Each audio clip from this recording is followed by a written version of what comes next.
निम्न समस्याओं में रैखिक समीकरणों के युग्म बनाइए और उनके हल विलोपन विधि से ज्ञात कीजिए। इसमें कितना क्वेश्चन है? 2, 3, 4, 5, टोटल 5 क्वेश्चन है। आइए वन बाय वन एक एक क्वेश्चन को देखते हैं। तो भले आपको लग रहा हो कि 2 क्वेश्चन है केवल प्रश्नावली 3.3 में, लेकिन एक्चुअली 2 में 5 क्वेश्चन है, 1 में 4 था, यानी 9 क्वेश्चन हो गए। तो आपको 9 तरह के क्वेश्चन का एक्सपीरियंस मिलेगा। आइए इसको चलते हैं, नेक्स्ट क्वेश्चन में लेके चलते हैं। तो 1 क्या लिखेंगे? हल। पहले पढ़ लेते हैं एक बार। यदि अंश में एक जोड़ दे तथा हर में एक घटा दे तो भिन्न एक में बदल जाती है। यानी मान लेते हैं अंश एक्स बाई वाई भिन्न है, तो एक्स में 1 जोड़ रहा है, हर में 1 घटा रहा है, तो क्या आ जा रहा है? 1 आ जा रहा है। यदि हर में एक जोड़ दे तो यह 1/2 हो जाती है, यानी एक्स हर क्या होता है? वाई, यानी एक जोड़ रहा है केवल हर में, तो कितना आ जा रहा है? 1/2 आ जा रहा है। क्या बोल रहा है? भिन्न ज्ञात करना है। तो यहाँ से एक्स वाई दोनों समीकरण से निकाल लीजिए, भिन्न तो अपने आप निकल जाएगा। तो हम मान लेते हैं, माना कि भिन्न इक्वल टू क्या है? एक्स बाई वाई है, दिया है। क्या दिया है?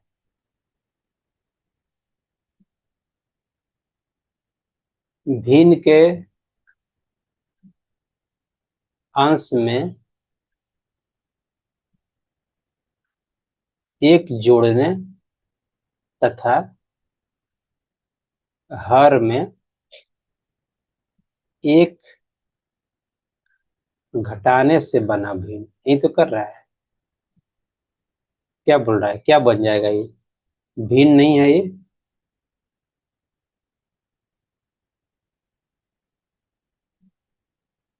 तो बना भिन्न, भिन्न ही लिखते हैं। 1 को भी तो 1/1 लिख ही सकते हैं। तो क्या है? बना भिन्न क्या है? 1 है। इसको हम क्या लिख सकते हैं? मेरा भिन्न क्या है? एक्स बाई वाई है। तो एक्स बाई वाई में क्या कर रहा है? हर में 1 जोड़ रहा है, सॉरी अंश में 1 जोड़ रहा है, हर में एक घटा रहा है। क्या आ जा रहा है? 1 आ जा रहा है। ये दिया है। क्या कर देंगे? ये y-1 को उस साइड लेके जाएंगे तो क्या हो जाएगा? x+1 इक्वल टू y-1, या 1 को ले जाएंगे उस साइड तो माइनस में हो जाएगा, तो x इक्वल टू y-1, या क्या लिख देंगे? x equal to y-2। समीकरण 1 हो गया। समीकरण 2 भी दिया है, हर में एक जोड़ दे तो 1/2 हो जाता है। तथा एक और दिया हुआ है, तथा भिन्न के हर में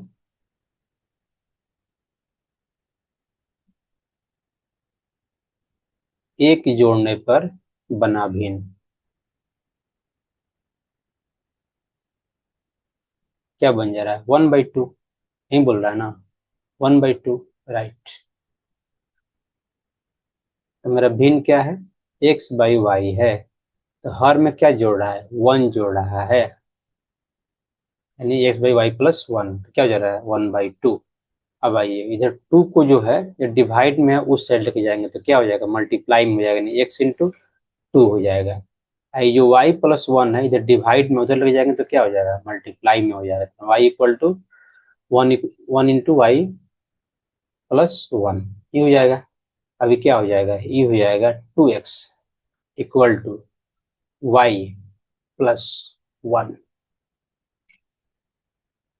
समीकरण 1, समीकरण 2। समीकरण 1 देखिएगा, तो x में कितना है? एक कोफिशिएंट है, y में कितना है? 1 है, और इसमें क्या है? y में भी 1 है, दोनों में y में कितना है? गुणांक 1 है। तो क्या कर देंगे? जस्ट दोनों को एक दूसरे से घटा देंगे, इसको समीकरण 2 मान लेते हैं। तो हम क्या कर देंगे? समीकरण 1-2। अब चाहे तो इसको स्टैंडर्ड फॉर्मेट में लिख सकते हैं, एक साइड एक्स वाई को ला के फिर घटाइए, लेकिन उससे कोई दिक्कत नहीं होता है। एक्स एलएचएस में क्या है? एक्स है, केवल एक्स ही है, तो एक्स माइनस इसके एलएचएस में क्या है? 2x है, तो -2x इक्वल टू, अब आरएचएस लेंगे दोनों का, आरएचएस क्या है? y-2 है, माइनस इसमें क्या है? आरएचएस y+1 है। तो ये क्या हो जाएगा, x minus 2x minus x, y minus 2 minus को अंदर ले जाएंगे तो माइनस वाई, फिर अंदर ले जाएंगे -1, वाई वाई कैंसिल, ये क्या हो जाएगा, माइनस एक्स इक्वल टू -2 -1 -3 हो जाएगा। यानी क्या आ गया, -x इक्वल टू -3, यानी इसको लिख सकते हैं x इक्वल टू 3 समीकरण 1 से। नहीं, माइनस माइनस प्लस हो जाएगा समीकरण 1 से। समीकरण 1 में क्या है, x equal to y minus 2, x equal to y minus 2, x का वैल्यू कितना आ गया है 3, यानी y माइनस 2, तो 2 उधर माइनस है, इधर आके क्या हो जाएगा प्लस में हो जाएगा, ये क्या हो जाएगा 5, 5 इक्वल टू वाई, इसलिए y equal to 5, x y आ गया, यही इसी फॉर्म में तुम्हारा भिन्न है, अतः भिन्न इक्वल टू क्या है एक्स बाई वाई, एक्स कितना आ गया 3, वाई कितना आ गया 5, यही मेरा आंसर हो गया 3/5, इक्वेशन 1 हो गया। इक्वेशन 2 लिख लेते हैं। अब हम इसको डिटेल में ना लिख करके हम आपको जस्ट बताते हैं एकदम शॉर्ट में, सॉल्यूशन खाली आपको हम बताएंगे कि लिखना कैसे है। आइए क्वेश्चन में पढ़ते हैं। 5 वर्ष पूर्व नूरी की आयु सोनी की आयु से 3 गुनी है। तो नूरी की आयु मान लेते हैं x, सोनी की आयु मान लेते हैं y। ठीक है, तो 5 वर्ष पूर्व यानी x माइनस 5, 5 वर्ष पूर्व दोनों की उम्र क्या हो गई, x माइनस 5 वाई माइनस 5। नूरी की उम्र क्या है, सोनी की, सोनू की आयु से 3 गुनी है, यानी ई जो है 3 गुना है वाई माइनस 5 से, तो छोटा में 3 से गुना कर देंगे दोनों बराबर आ जाएगा। 10 वर्ष पश्चात यानी 10 वर्ष बीतने के बाद, यानी इसका उम्र क्या हो जाएगा x प्लस 10 वाई प्लस 10 नहीं होगा। नूरी की आयु सोनी की आयु की 2 गुनी हो जाती है, यानी जो ई जो नूरी की आयु है वाई प्लस 10 से क्या है 2 गुना है। दोनों को बराबर करने के लिए क्या होगा, छोटा वाला में 2 से गुना कर देंगे तो क्या हो जाएगा बराबर हो जाएगा, 2 इक्वेशन आ गया। और दोनों को सोल्व कीजिए, आपका आंसर आ जाएगा। ये इसको सोल्व करते हैं। माना कि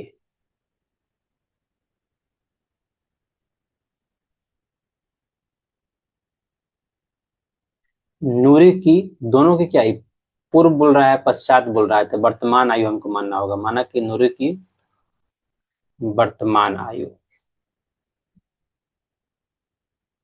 कितना है x वर्ष है, तथा सोनू की वर्तमान आयु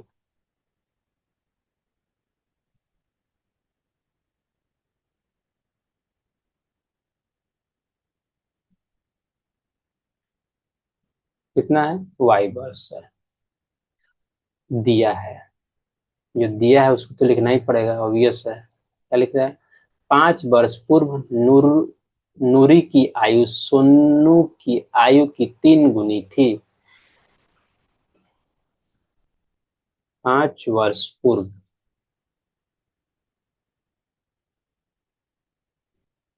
नूरी की आयु,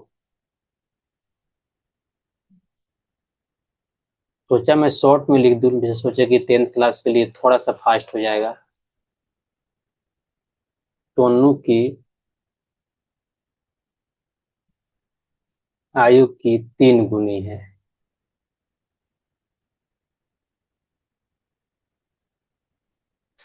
इसका मतलब क्या लिख देंगे हम, इसलिए हम क्या लिख सकते हैं, हम नोरू, नूरी की आयु क्या माने हैं एक्स, 5 वर्ष पूर्व मतलब x-5, सोने की उम्र इसका भी 5 वर्ष पूर्व y-5 उम्र होगा। दोनों को बराबर करना है तो क्या करना होगा, ई जो नूरी की उम्र है x-5 वो 3 गुना है y-5 से, तो y-5 में यदि 3 से हम गुना कर देंगे तो बराबर हो जाएगा दोनों। अब देखिए x-5 equal to 3y-15, just गुना कर दिए हम। अब x equal to 3y-15 plus 5, इसलिए क्या हो जाएगा x इक्वल टू 3y-10, इसको इक्वेशन 1 मान लीजिए। एक और चीज दिया हुआ है 10 वर्ष पश्चात क्या करेंगे, तथा 10 वर्ष पश्चात, यानी 10 वर्ष बाद नूरी की आयु,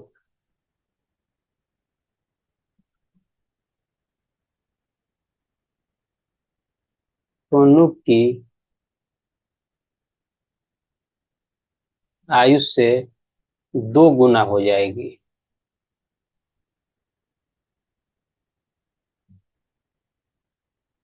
दिया हुआ है चीज, इसलिए हम क्या लिख देंगे, 10 वर्ष पश्चात, यानी x + 10, दोनों का उम्र में 10 जोड़ देंगे, तभी तो 10 वर्ष बाद का बात होगा। क्या बोल रहा है, जब ई जो उम्र है नूरी की, ई जो उम्र है सोनी की, इससे कितना हो जाएगा, नूरी की उम्र 2 गुना हो जाएगा। तो बराबर करने के लिए क्या होगा, छोटा वाला जो उम्र है सोनू की, उसमें 200 गुना करना पड़ेगा, तभी तो बराबर होगा। यानी x + 10 इक्वल टू क्या लिख देंगे, 2y + 20।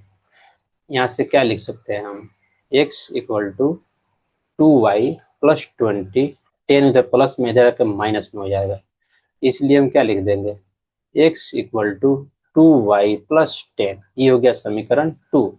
हमको सोल्व करना है विलोचन से। समीकरण 1 में देखिए x का गुणांक क्या है, 1 है, यहाँ भी x का गुणांक कितना है, 1 है, तो डायरेक्टली घटा देंगे। क्या कर देंगे, समीकरण 1 - 2, समीकरण 1 का LHS क्या है, x है, और समीकरण 2 का LHS क्या है, x है, तो x - x इक्वल टू, और समीकरण 1 का RHS 3y - 10,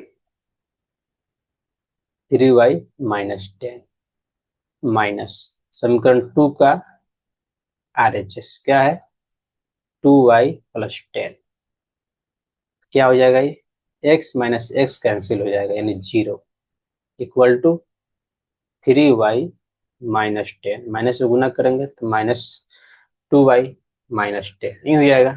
देखिए क्या हो जाएगा, 3y - 2y कितना हो जाएगा, माइनस प्लस वाई, -10 क्या हो जाएगा, -20।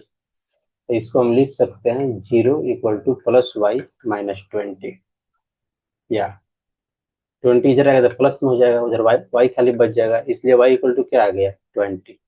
अब समीकरण 1 या 2 में किसी में y का वैल्यू पुट कर दिए, वहां से क्या आ जाएगा, x आ जाएगा। समीकरण 1 में हम पुट कर दे रहे हैं, 1 क्या है, x equal to 3y - 10, x equal to 3y - 10, 3y कितना है, 20 - 10, 20×3 = 60 -10 इक्वल टू 50। क्या आ गया, x आ गया। अतः नूरी की आयु कितना आ गया, नूरी की आयु कितना माने हैं हम, x वर्ष माने हैं, ये कितना हो जाएगा, 50 वर्ष। तथा दूसरा कौन है, सोनू है, दूसरा है सोनू की आयु, क्या माने हैं हम, y वर्ष माने हैं, और y कितना आया है, 20 आया है, तो क्या हो जाएगा, 20 वर्ष। यही मेरा क्या हो गया, आंसर हो गया। अब समीकरण, सॉरी 2 का क्वेश्चन नंबर 3।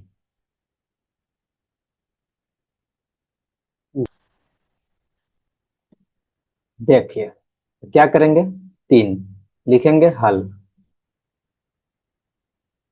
माना कि 2 अंकों की संख्या,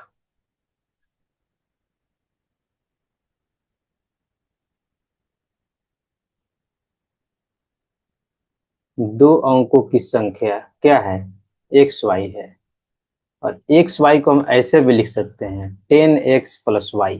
ये हम बताए भी हैं, कैसे ये बताते हैं। 3 2 है तो 3 2 को हम क्या लिख सकते हैं, 3, ये दहाई के स्थान पे है तो 3 0 हो जाएगा, +2 हो जाएगा, ठीक है। ऐसे ही मानिए तो 32 हुआ, बात तो सेम ही है। एक और आइए, 6 2 1 है, 4 2 1 है तो क्या इसको लिख सकते हैं 4, इसके बाद 2 अंक है तो 2 0, इसके बाद 2 है तो 2 है, फिर इसके बाद 1 0 है तो 2, और लास्ट में 1, 421 ही होगा। तो ऐसे हम लिख सकते हैं, वही हम यहाँ पे किए हैं, 2 अंकों की संख्या क्या किया, एक्सपेंड करके लिख दिए हैं। अब ये क्या बोल रहा है, 2 अंकों की संख्या के अंकों का योग 9 है, दिया है, क्या दिया है,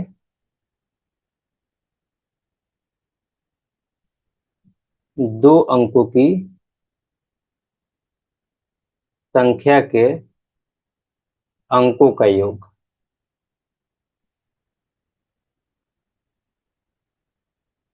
कितना है? 9 है। और दो अंकों की संख्या क्या है?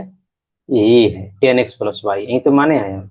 10x, सॉरी, दो अंकों की संख्या नहीं, अंकों का योग यानी x+y होगा।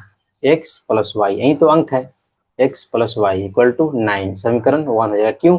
जैसे मानिए 3 2 बोल रहा है, इसका अंकों का योग कितना होगा? 5 होगा। तो सिंपल जो है उसको जोड़ देना है, तो वही यहाँ पे किया है, x+y किए हैं। तथा एक और चीज दिया हुआ है, संख्या के अंकों को पलटने से बनी सही इस संख्या का 9 गुना, यानी इसका 9 गुना संख्या के अंकों को पलटने से बनी संख्या का 2 गुना है। इसका मतलब क्या हुआ? अब आइए, पहले संख्या को, इस संख्या को पलटने से बनी संख्या,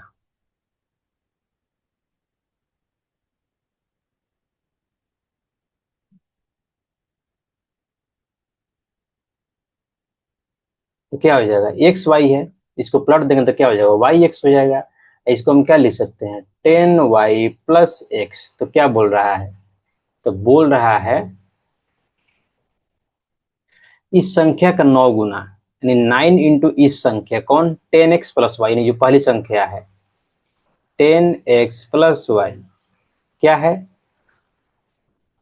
संख्या के अंकों को पलटने से बनी संख्या का 2 गुना है। तो अंकों पलटने से कौन संख्या बना है? 10y+x। और 2 गुना है मतलब 2 से गुना कर देंगे, यही मेरा हो गया। अब इसको गुना कर देंगे तो इक्वेशन 2 आ जाएगा। ये देखते हैं कितना हो जाएगा। तो 9 से गुना करेंगे तो 90x+9y हो जाएगा, इक्वल टू क्या हो जाएगा? 20y+2x हो जाएगा। ये हो जाएगा 90x+9y इक्वल टू 20y+2x, नहीं होगा? 20y+2x। अब आइए, इधर है 90x, इधर है 2x, तो 90x-2x हो जाएगा। इस साइड आएगा तो यहाँ बच गया 9y, इधर है 20y, इधर आएगा तो क्या हो जाएगा? माइनस में हो जाएगा, इक्वल टू 0। ये क्या हो जाएगा? ये 88 घट के, ये दोनों घट के क्या हो जाएगा? 88x।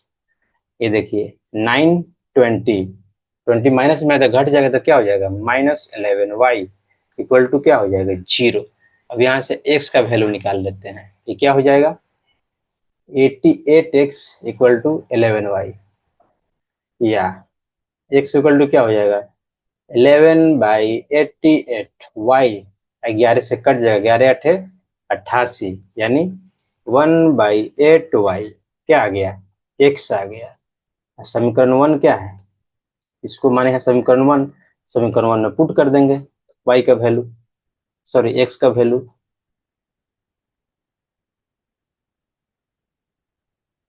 समीकरण 1 में x का मान रखने पे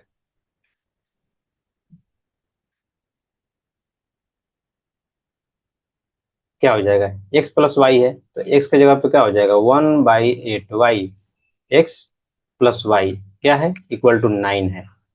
ये क्या हो जाएगा? एलसीएम ले लेंगे तो एलसीएम क्या होगा? 8 होगा। तो यहाँ बच जाएगा y, यहाँ हो जाएगा 8y इक्वल टू क्या हो जाएगा? 9। तो y+8y क्या हो जाएगा? 9y हो जाएगा। तो क्या लिख सकते हैं? यहीं पे हम लिख दे रहे हैं, नेक्स्ट पेज पे अभी नहीं जाएंगे। तो क्या हो जाएगा? ये 9y/8 इक्वल टू 9, नहीं हो जाएगा? 9 से 9 कट जाएगा तो ये क्या हो जाएगा? y/8 इक्वल टू 1, या y इक्वल टू क्या हो जाएगा? y इक्वल टू 8 आ जाएगा। अब समीकरण 1 में रख देंगे y का वैल्यू तो क्या आ जाएगा? x का मान आ जाएगा, इसलिए y क्या आ गया मेरा? 8 आ गया। अब समीकरण 1 से फिर x+y क्या है? 9 है, यहाँ पे y का वैल्यू रखेंगे तो क्या y का वैल्यू में 8 है, equal to 9। x equal to 8, इधर प्लस है, इधर है क्या हो जाएगा? माइनस हो जाएगा, ये हो जाएगा 1, इसलिए x आ गया मेरा। पूछ क्या रहा है क्वेश्चन में? वह संख्या ज्ञात कीजिए, तो लिख देंगे अतः वह संख्या क्या है, एक्स वाई है। एक्स कितना आ गया 1, वाई कितना है 8, यही तो है 1 और 8, यही मेरा क्या हो गया, आंसर हो गया। अब नेक्स्ट क्वेश्चन देख लेते हैं, 4 नंबर। तो 3 हो गया, अब 4 नंबर देख लेते हैं।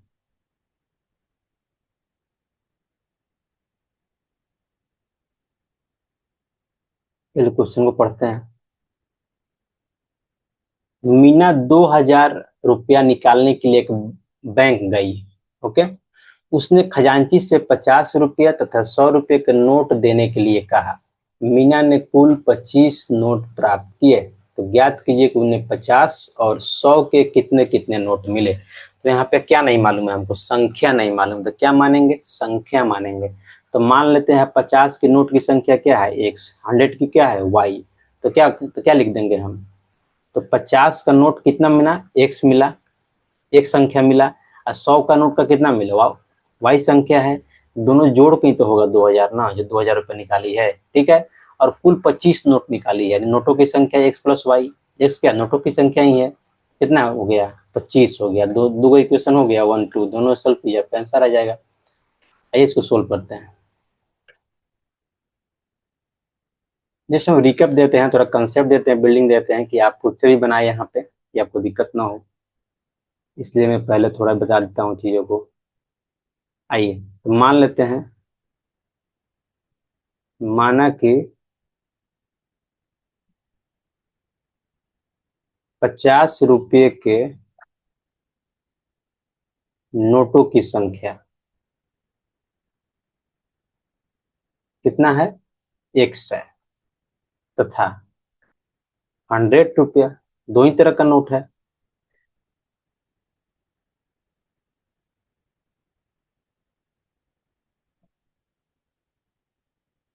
क्या है, वाई है। अब दिया है, क्या दिया है, मीना 2,000 रुपया निकालती है, और उसमें क्या क्या है, 50 का नोट है और 100 का ही नोट है। इसका मतलब उसी में संख्या गुना करेंगे इक्वल टू 2,000 आएगा। तो क्या है,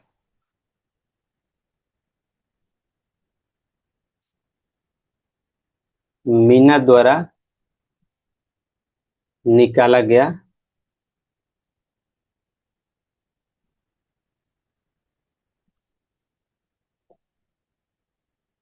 रुपया कितना है, 2,000 रुपया है, ठीक है। इसलिए हम क्या लिख सकते हैं, 50 रुपये का नोट, अब 50 रुपये के नोटों की संख्या यानी एक्स, यही तो माने हैं, प्लस 100 रुपये का नोट और 100 रुपये का नोटों की संख्या यानी वाई, यही तो मिलकर दोनों होगा 2,000, और रुपया रुपया यहाँ से कैंसिल हो जाएगा, तो क्या आ जाएगा, 50x plus 100y equal to 2,000। अब यहाँ से 50 कॉमन ले लेंगे, तो क्या हो जाएगा, x plus 2y equal to 2,000। फिर क्या कर देंगे, x प्लस 2y, अब 50 से डिवाइड कर देंगे, 2,000 डिवाइड बाई 50, तो जीरो से जीरो कट जाएगा। अब 5 से कट जाएगा, 5 चौका 20, एगो जीरो हो जाएगा, यानी कितना 40 मरतबा से कट जाएगा। इसलिए क्या आ गया, x plus 2y equal to 40, ये हो गया इक्वेशन 1। अब देखिए, मीना ने कुल 25 नोट प्राप्त किए, तो क्या है, तथा एक और चीज दिया हुआ है, मीना द्वारा निकाले गए नोटों की संख्या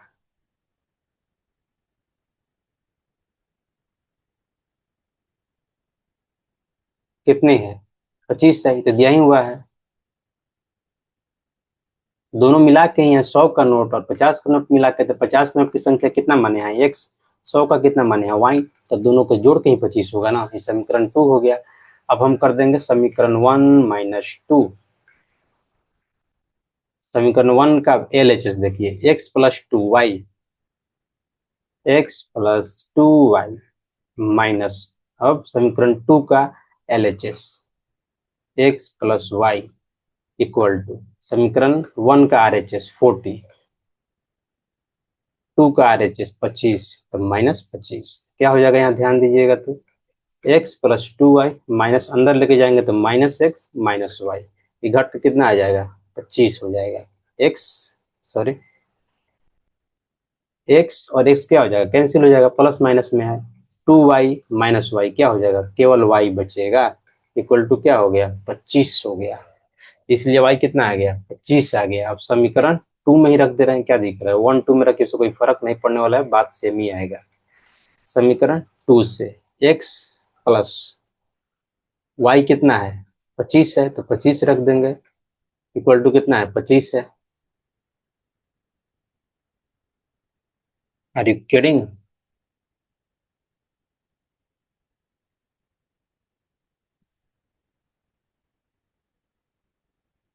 x plus y equal to 25, sorry sorry sorry sorry, भारी मिस्टेक। जो 40 में से 25 जाएगा तो कितना बचेगा, 40 में से 25 जाएगा तो कितना बचेगा, 15 बचेगा, मैंने उल्टा ही लिख दिया। 15 बचे तो वाई इक्वल टू क्या हो गया, 15 हो गया। अब समीकरण टू में रखे हैं तो क्या, एक्स वाई कितना है 15, x plus y equal to 25। तो यहाँ से एक्स कितना आ जाएगा, 15 जाकर उधर घट जाएगा 25 में से, तो कितना आ जाएगा, 10 हो जाएगा। तो क्या पूछ रहा है, नोटों की संख्या ही पूछ रहा होगा। तो उसने 50 और 100 के कितने नोट प्राप्त किए, अतः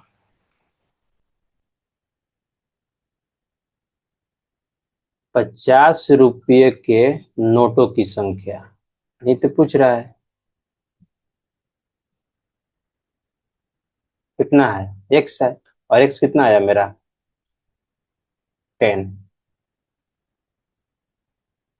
तो था क्या, 100 रुपये के नोटों की संख्या,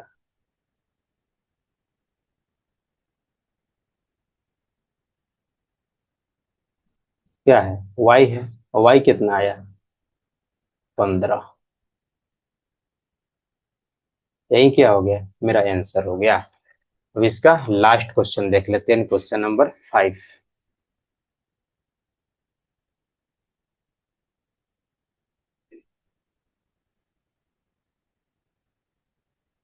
आइए क्वेश्चन को पढ़ते हैं।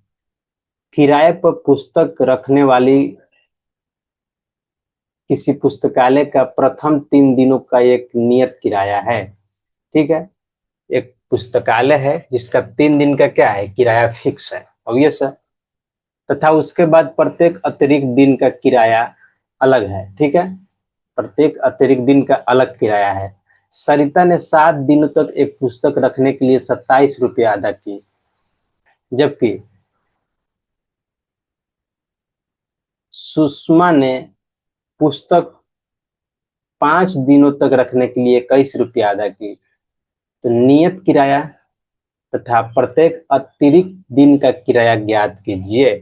तो मान लेते हैं जो नियत किराया है, ये 3 दिन का किराया जो है, फिक्स किराया है, एक्स है, और प्रत्येक दिन का, ठीक है, और प्रत्येक दिन का जो किराया है वो कितना है, वाई रुपया है। ठीक है, देखिए, तो पहले क्या है, सरिता ने 7 दिनों तक पुस्तक रखने के लिए 27 रुपया दी, 7 दिनों तक, 3 दिन तो फिक्स है नहीं, 100 रुपया देना पड़ेगा, और 7 दिन मतलब बच गया कितना, 7 - 3, कितना देना पड़ेगा, तो बच गया 4 दिन। तो 4 दिन में कितना देना पड़ेगा, हर एक दिन का वाई रुपया है, तो 4 × वाई कितना देना पड़ेगा, 27।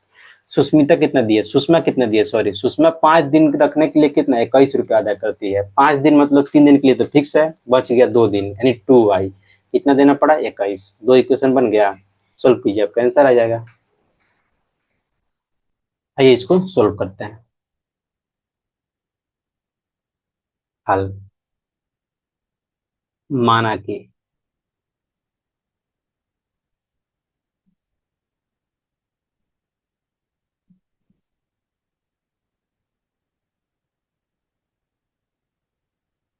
पुस्तकालय का प्रथम 3 दिनों का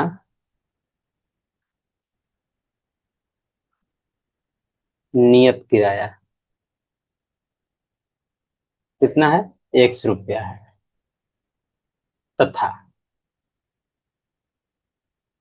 उसके बाद यानी 3 दिन के बाद तथा उसके बाद प्रत्येक अतिरिक्त दिन का किराया, यानी 3 दिन के बाद जो भी दिन बीतेगा उसके लिए आपको कुछ रुपया देना पड़ेगा। अतिरिक्त दिन का किराया कितना है? वाई रुपया है। आइए अब दिया है,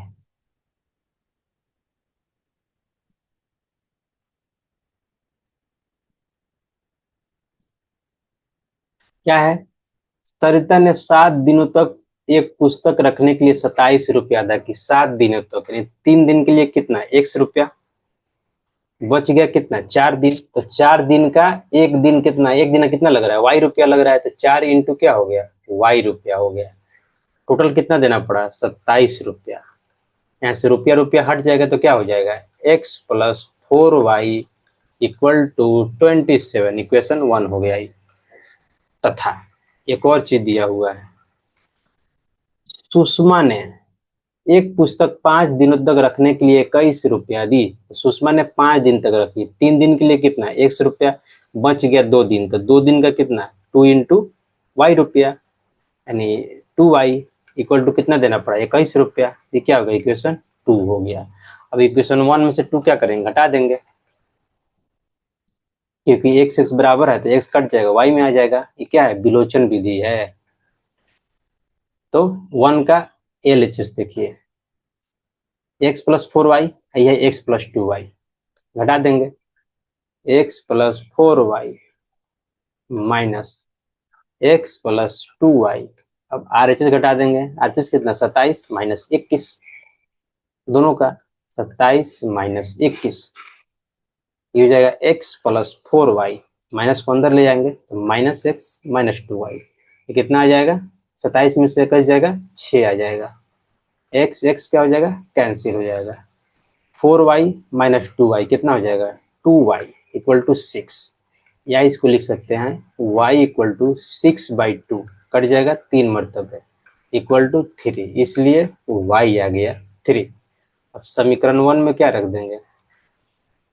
समीकरण 1 से समीकरण 1 में y का वैल्यू रख देंगे। समीकरण 1 क्या है? x+4y = 27।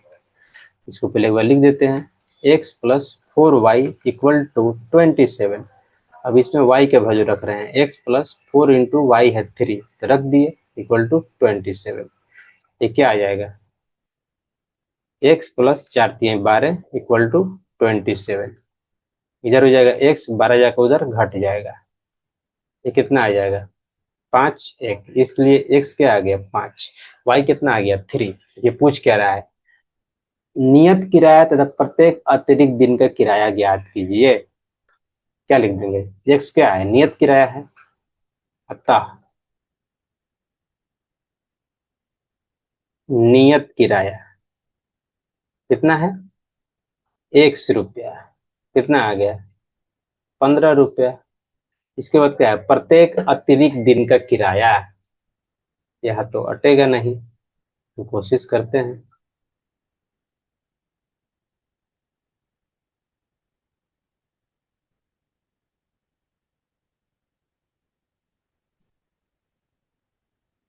= वाई रुपया। वाई कितना आया है? 3 रुपया। यही मेरा क्या हो गया? आंसर हो गया। अब देखिए, इसी के साथ क्या होता है? चैप्टर 3 यानी दो चर वाले रैखिक समीकरण, दो चर वाले रैखिक समीकरण जो है वो समाप्त होता है। इसमें हम लोग क्या पढ़े? पहला तो लेक्चर 0 पढ़े, जिसमें हम लोग क्या पढ़े? रोड मैप पढ़े। और जो लेक्चर 1 में क्या पढ़े? सारा कंसेप्ट पढ़े। इस चैप्टर का जितना भी, चैप्टर 3 का जितना कंसेप्ट है हम सबको पढ़े। इसके बाद एक एक लेक्चर को क्या पढ़े? सारे प्रश्नावली को सोल्व किए, चाहे प्रश्नावली 3.1 हो, 3.2 हो, 3.3 हो। एक एक क्वेश्चन को एक एक वीडियो में, एक एक सेपरेट वीडियो में क्या किए? हम लोग कंप्लीट किए हैं। ठीक है। अब यदि दो चर वाले रैखिक समीकरण आप पढ़ रहे हैं तो साथ में आप 3 चीज को पढ़ लें। क्या पढ़ लें? हम पहले भी बताए हैं, बहुपद, द्विघात समीकरण और एक चैप्टर 3 यानी दो चर वाले रैखिक समीकरण। ये तीनों से लगभग 40 से 45 नंबर का क्वेश्चन आता है केवल 10th के मैथमेटिक्स में। 40 से 45 मार्क्स। ये इतना इंपॉर्टेंट है, ये इतना जरूरी है आपको पढ़ने के लिए, तो पढ़ें। अब हम लोग मैथ का सारा सब्जेक्ट लगभग समाप्त करने वाले हैं। केवल बचा है प्रोबेबिलिटी, यानी इसको प्रायिकता बोलते हैं। तो क्या बचा है? प्रायिकता और स्टैटिक्स यानी सांख्यिकी। तो दो चीज बचा हुआ है, और एक रियल नंबर। तो रियल नंबर खत्म हो जाएगा बहुत ही जल्दी, आज या कल में खत्म हो जाएगा रियल नंबर। तो मेनली दो बचा हुआ है, तीन कर सकते हैं, इसको खत्म कर लेंगे 2 से 3 दिन में, यह भी खत्म हो जाएगा। साथ में पूरा मैथ 10 का जो है पूरा समाप्त हो जाएगा, कंप्लीट कवर हो जाएगा मैथ आपका एक एक क्वेश्चन को सोल्व करते हुए। इसके बाद हम साइंस शुरू करने वाले हैं। 10th का साइंस डिटेल में एकदम पढ़ाएंगे, A to Z सब्जेक्ट आपको पढ़ाया जाएगा, चाहे वो आपका बायो हो, चाहे केमिस्ट्री हो, चाहे वो फिजिक्स हो। तीनों सब्जेक्ट एकदम डिटेल में पढ़ाया जाएगा, एक एक कंसेप्ट को डिटेल में पढ़ाया जाएगा। तो बने रहिए, जुड़े रहिए इन्हीं के साथ। यदि आपको वीडियो अच्छा लगा हो तो प्लीज लाइक करें, शेयर करें, सब्सक्राइब करें, अपना सपोर्ट दें। धन्यवाद।